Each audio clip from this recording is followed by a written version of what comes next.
and welcome back to the Citytilidie channel. We're all staying safe and well. Another episode of I Didn't Know That. I'm going to have a look at this today. The Brentford versus City match day programme. Match day 22, 5th of February. Turned out all okay in the end.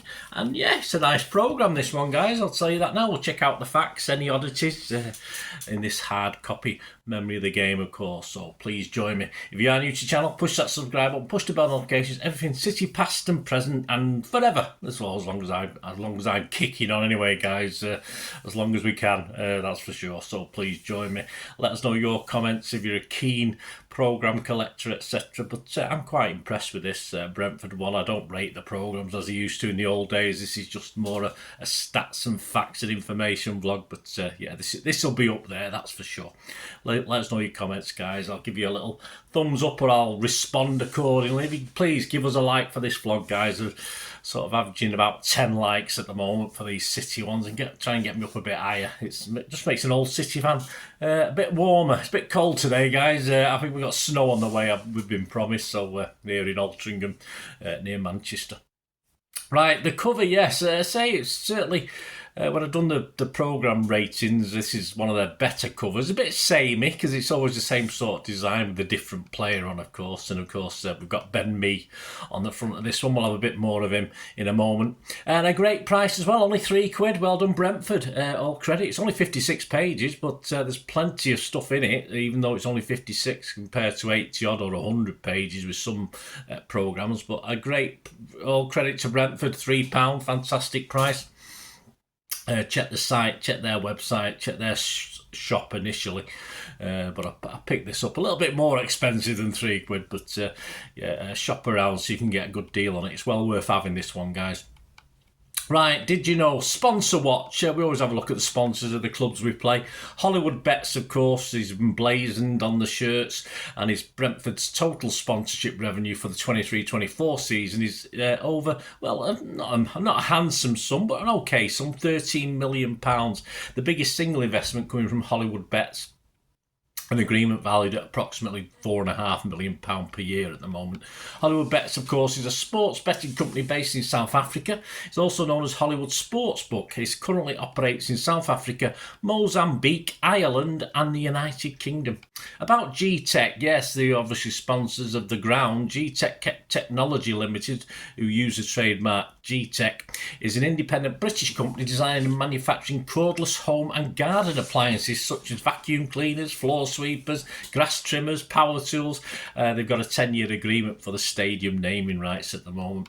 Pension B, how about them? Well, they're the sleeve partners, as well as becoming the new men's first team sleeve sponsor.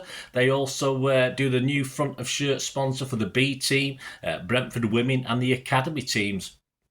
This company, Pension B, well, they offer a solution for every saver. There you go, so get along and get your solution. They're on a mission to make pensions simple so that everyone can enjoy a happy retirement. Yeah, I think they tend to drag, if you've got separate private pensions, and put them all together and mess around with them. I say anyway, I won't be contacting them. I've got my own pension thing sorted out. But if you want to give them a shout, get onto them. Yeah, I'm not getting paid for this. Pension B, how about a sponsorship? Young comedian Nathan Creighton. I don't know the guy. I'd have to check up on him. He's a Brentford celebrity fan. What did we know about City? Well, generally, some great stuff. I'm not going to be specific because there's a lot of stuff we did know. But some great articles on City, including an interview with Mr. Simon Bukowski of the Manchester Evening News. We'll see what he was asked and what he answered, or most of it anyway, before we leave today. What about Brentford? What didn't we know? Well, Big Ben Burgess, born in Buxton, as a regular piece in the programme, is a fan favourite, netting 18 goals in 51 appearances. No offence, Ben, I'd never heard of you, but I have now, and I'm very proud of it.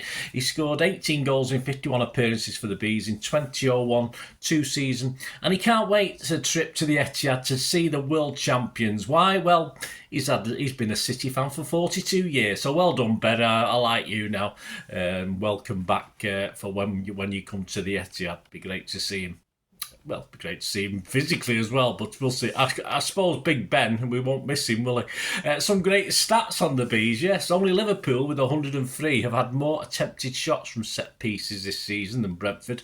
No team shoots from closer to goal than the Bees. They average shots from just, or headers from just 4.7 yards out. So a bit of goal hanging from Brentford there. Only Liverpool and Arsenal, with 106, have sent in more accurate crosses than Brentford, who've made 104 before this game, of course.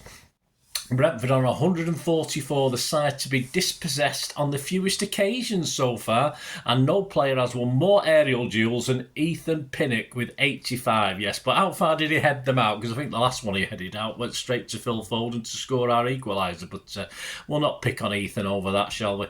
Ex-player Creighton Donaldson cited then Brentford boss, of course, Uwe Rosler, as the main reason he moved there in 2011-12. He said, I watched him play for City in the Premier League and he was a great striker. It was a no-brainer because Uwe ticked all the boxes for me. It was great for me to get advice and learn from him. He taught me so much and improved my game. Well, he seemingly did. He scored 11 goals and managed 15 assists in his first season, 11-12, and then went on to score 24 goals and 8 assists in his second season, 12-13. What about Brentford and City? Well, there's plenty. There's an in-depth look at Brentford's double, of course, last season over us in our treble season. A couple of comments. After a 2-1 win at the Etihad, Ivan Toney had said, or Ivan Toney, whichever way you pronounce it, said, they might be Man City, but they're humans, and humans can lose games. I think he was a happy lad. I think he had a fiver on that scoreline, didn't he? After our final game reverse at Brentford, of course, Pep had said, hopefully next season we could do better and beat them. We have a target for next season already. Mission accomplished, Pep. Image of the day. Well, it's Valentine's Day soon as I'm recording this, not far away. So how about one of them cards? You belong to me. There you go. What man and what wouldn't want to wake up and open that in as an envelope on Valentine's Day morning? Well, perhaps the Bees fans anyway. So all credit to them.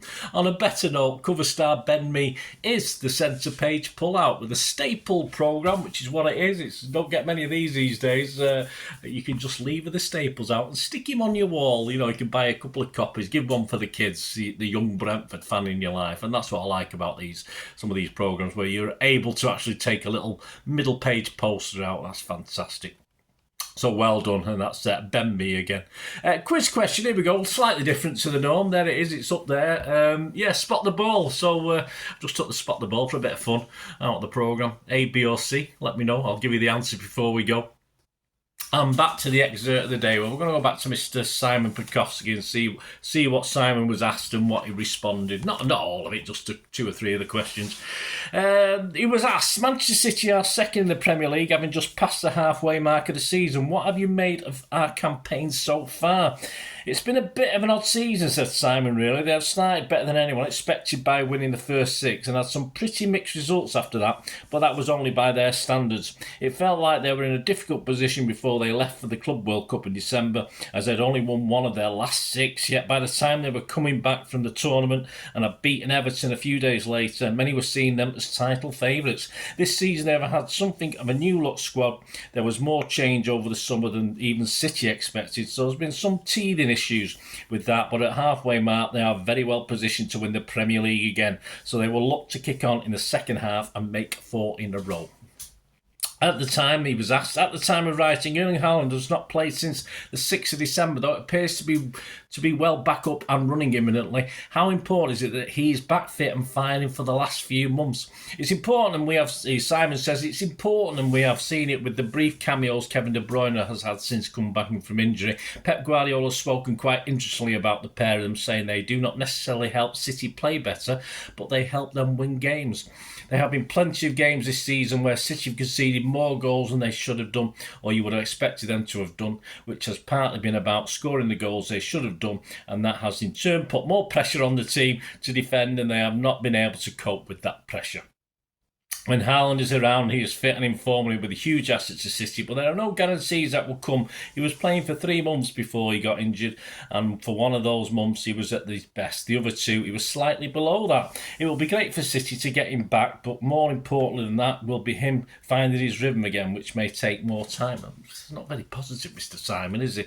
There's a question about FFP. We're not going to go into about that at the January transfer window. And he was asked which players should Brentford be keeping an eye on Monday. Simon said, I would say Bernardo Silva, one of the City's best bits of business in the summer, was keeping hold of him again and keeping him to sign a contract extension. It's been so important in the way City play over many years. That has continued this season. He has been driving force and only maybe not get the headlines Phil and Julian Alvarez have because they are newer parts of the system this season.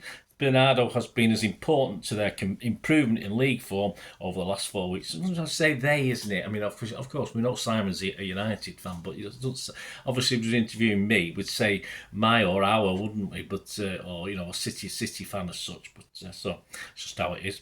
Last 4 weeks or so. And before the last question he was asked was Brentford shot many and did the double over City last season. What's your prediction this time round? Let's see what Simon said. It's difficult because City have gone behind in 3 of their last 4 away league games at the time of speaking, but also come back to win those games, win 3 of those 4. So it depends which way you would want to view that. Brentford will put up a very difficult challenge, and with all the noise around the return of Ivan Toney, he will test City's defence that has not been keeping many clean sheets. Therefore, I think it might be a draw. I'll go for 1-1. Simon, you're a total waste of space, mate. Absolute disgrace. I tell you what, just stick to the reporting on United today. Not the greatest. I hadn't read that before I did it. Not the greatest. It's Simon because he just I don't know. What can you say? What do you think, guys? I'm being a bit cruel, or is Simon Burkott? I mean, always a bit of an old whinger, but 1-1. Come on, and some of the stuff he said there, not good enough, mate. Get someone else doing City, please. I'm not impressed with that one. Right, before we go, guys, on a lighter note, yes, the quiz question, spot the ball. Did you have a guess at what it was? Did you figure it out? Well, apparently, I think it's B. Yes, because I'm not wrong. Yes, it is B. I wrote it down, but I put it in the wrong place. It's B, guys. So if you got that, give yourself a pat on the back. That'd be wonderful. Hope you enjoyed this. I didn't know that. Brentford versus City from the 5th of February 2024. There will be more to come, of course, including all the City home ones and all the away ones, well, apart from Europe ones, which I don't bother with because half the time they don't do a decent programme that I can make sense of because I can't read it. Anyway, thanks for watching, guys. Until we meet again, only ask one thing, don't I? Please stay safe, Blues. Come on, City. Bye for now.